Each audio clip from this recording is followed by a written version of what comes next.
Olá, eu sou Guilherme de Souza e esse é o Art Comics. Hoje nós vamos falar sobre 3 obras: O Relógio do Juízo Final, Andarilho e Blue Jay Samurai. Blue Jay Samurai, escrita e desenhada por Tito Camelo.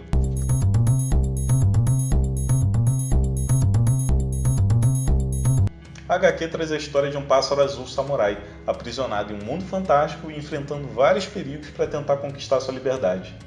O protagonista da história é um pássaro antropomórfico, ou seja, tem características e aspectos humanos no visual. E cara, eu preciso dizer, que visual bacana o Tito criou para esse personagem. O Blue Jay, ele usa um casaco meio militar, carrega espadas samurais na cintura e ainda tem um braço biônico. Sério, gente, não tem como ficar mais legal do que isso. A experiência ao ler Blue Jay é bem bacana, isso porque o Tito ele não perde muito tempo tentando explicar quem é esse personagem ou que mundo é aquele que ele está aprisionado. A gente só sabe que o Blue Jay está ali, contra a vontade dele, e parece ser mantido em cativeiro por uma espécie de monstro gigante. Depois da primeira grande batalha, que abre a HQ, a gente começa a acompanhar a jornada desse personagem até aquele momento. Então a gente vê o Blue Jay encontrando com outros habitantes desse mundo estranho, né? Sempre buscando ajuda ou o conhecimento necessário para ele conseguir sair desse lugar. É legal ver também que no meio da ação e das batalhas, o Tito ele consegue distribuir referências de coisas pouco relacionadas com quadrinhos, música, games e até futebol.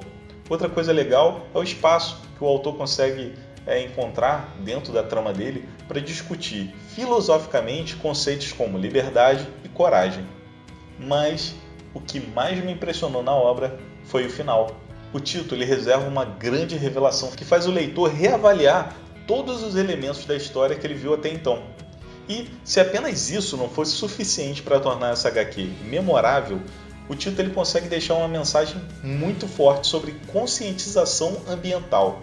E olha, ele faz isso de uma forma sem parecer brega, forçada ou piegas. Na verdade, é incrível como a mensagem encaixa perfeitamente bem dentro do contexto ali da história.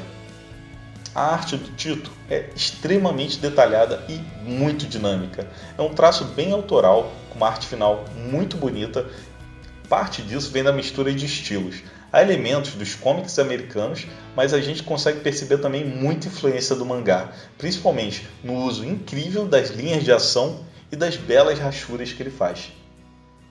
Vale destacar também a criatividade no uso das onomatopeias, especialmente quando o personagem está ouvindo música durante as lutas. A publicação ainda traz alguns extras bem legais, como estudos de personagens, sketches, thumbnails, elementos que serviram de referência para a história e uma galeria com artes do universo de Blue Jay Samurai por outros quadrinistas. O Tito, autor da HQ, ele é natural do Rio Grande do Sul, mas vive aqui na cidade de Niterói, no Rio de Janeiro, há muitos anos.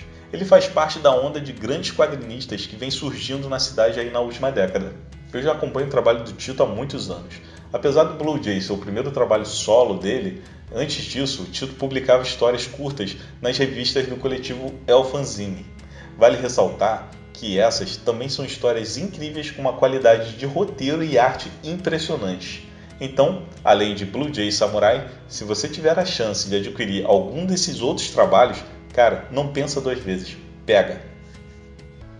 Blue Jay Samurai foi lançada na CCXP 2018. De lá para cá, conquistou muitos elogios, inclusive marcando presença em listas de melhores HQs do ano. Em 2019, o autor chegou a ser indicado ao troféu HQ Mix na categoria Novo Talento Desenhista. Blue Jay Samurai é uma HQ preto e branco, formato americano, tem 32 páginas e custa R$ 25. Você pode adquirir na loja online da Corja dos Quadrinhos. E você, que vai adquirir um exemplar do Blue Jay Samurai, fica a dica.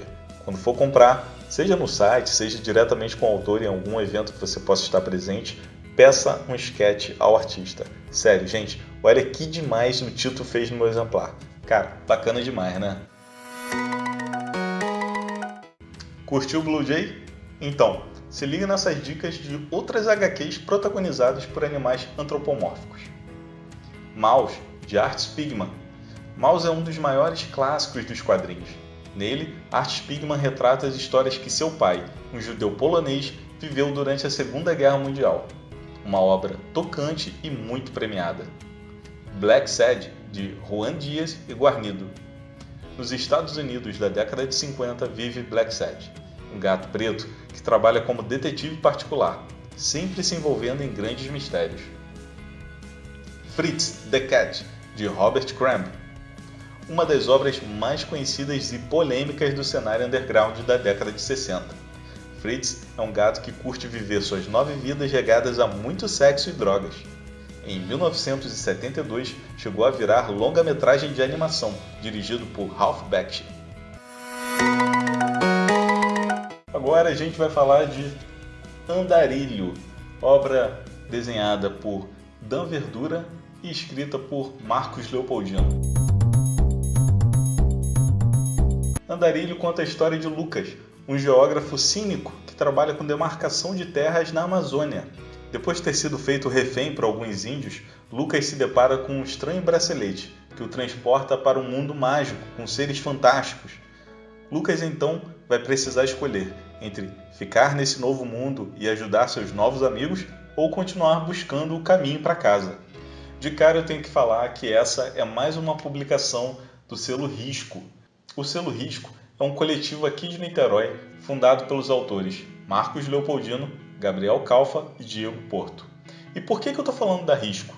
Simplesmente porque as publicações da Risco são sempre ótimas histórias, feitas por grandes artistas e com acabamento primoroso. E Andarilho não é diferente. Uma grande história com arte e roteiros muito bem acabados numa publicação belamente diagramada. Sobre a história, a gente pode dizer que o Marcos Leopoldino, roteirista de Andarilho, constrói aqui uma grande aventura de ficção e fantasia. O diferencial é que Andarilho mistura orques, dragões, cavaleiros com elementos da cultura indígena nacional. Particularmente, é a primeira vez que eu leio uma HQ que faz esse tipo de mistura. E confesso, eu fiquei muito impressionado. Não apenas em ver como essa mescla funciona tão bem, mas como consegue dar um ar totalmente novo para o gênero da fantasia. A gente cresceu lendo histórias com premissas onde um herói terráqueo, geralmente americano ou inglês, vai parar em outro mundo ou outro planeta. Alguns exemplos são John Carter, Flash Gordon e Adam Strange. Apesar de Andarilho partir de uma premissa muito parecida com essas outras obras, ter como protagonista um personagem brasileiro, metido lá no meio da Amazônia, que presta serviço para a FUNAI, resolvendo pepino entre fazendeiro e índios, cara, isso traz uma enorme camada de ineditismo para a obra. Outro destaque é Ventura, um mundo mágico onde o herói vai parar. Leopoldino e Dan Verdura criaram aqui um mundo extremamente rico, com uma atmosfera muito particular. Mesmo sem se aprofundar muito nesse primeiro momento, podemos ver que esse é um universo muito bem estruturado, com suas próprias raças, lendas, costumes e conflitos. E é bacana, durante a leitura, ir descobrindo tudo isso aos poucos, junto com o herói da história. Afinal, o Lucas chegou lá completamente perdido e está tendo contato com tudo aquilo pela primeira vez, assim como o leitor. Durante a leitura, fica evidente a paixão que o roteirista Marcos Leopoldino tem pela temática fantástica. A construção desse mundo ela só seria possível pela mente de um apaixonado pelo gênero da espada e feitiçaria. Alguém que é muito familiarizado, por exemplo, com jogos de RPG. Outro elemento que torna esse mundo incrível é a arte de Dan Verdura. Com um traço fino e elegante, muito detalhista, a gente consegue ver o apreço do artista na criação de elementos como a arquitetura e a flora desse mundo. O colorido belíssimo, sempre com cores pastéis, parece deixar essa realidade ainda mais fantástica. Realmente, a cada virada de página, parece que você está olhando para uma outra dimensão. Andarilho é uma minissérie em 5 partes, colorida, tem formato americano, 40 páginas, custa R$ 24,90 e pode ser adquirida na loja online do selo Risco. Chegou nas bancas o último exemplar da série Relógio do Juízo Final, em 12 partes, roteiro de Geoff Johns e arte de Gary Frank.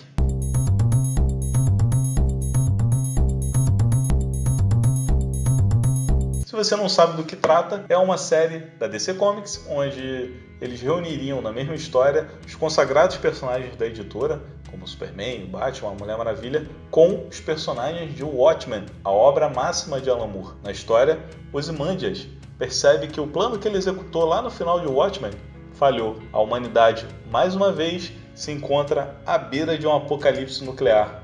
Para impedir isso, ele vai numa jornada em busca do Dr. Manhattan, o único com poder suficiente para salvar seu mundo. Sendo que nessa, ele acaba indo parar no universo DC. Antes de tudo, eu tenho que confessar que eu sou muito fã da série original, assim como da maioria dos trabalhos do Alan Moore.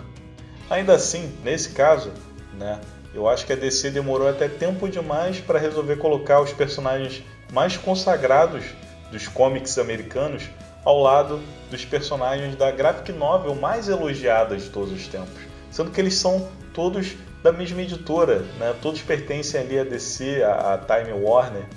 Feito isso, finalmente, temos um problema.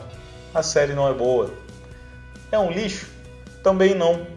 O caso é que são 12 edições que no final entregam um resultado apenas mediano. A obra tem sim alguns bons momentos. Nas primeiras edições, ali nas 3, 4 primeiras edições, é bem bacana os encontros inusitados que vão acontecendo, como o Lex Luthor que esbarra com Ozymandias, o Rorschach interagindo com o Batman, e mais na reta final o Dr. Manhattan e o Superman frente a frente. Esses encontros, eles surpreendem conforme eles vão acontecendo. O problema é que só isso não é suficiente. A obra em si tem um ritmo ruim. Parte disso são os roteiros de Geoff Johns, que durante a história tenta emular a identidade descrita ali do Alan Moore, sendo que ele falha miseravelmente.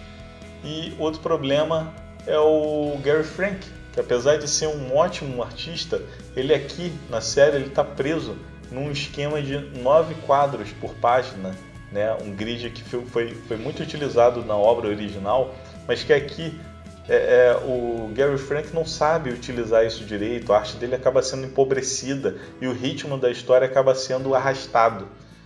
Outros problemas são os personagens. Tanto de Watchmen quanto da DC, alguns deles são muito mal utilizados na história. Na verdade, eles são subaproveitados. Um exemplo disso é a Mulher Maravilha, que é relegada a coadjuvante. O que acontece com a personagem, suas ações, basicamente a gente fica sabendo através de narração ou do televisor ou de outros personagens. Outro problema do roteiro são os planos do Ozymandias, que nunca ficam muito claros, E a partir do momento que eles vão sendo adaptados para a situação que eles vivem ali na trama, a coisa se complica ainda mais e fica ainda mais complicado de você compreender bem o que o Ozymandias está tramando ali. Temos alguns bons momentos, principalmente no que diz respeito à participação do Superman.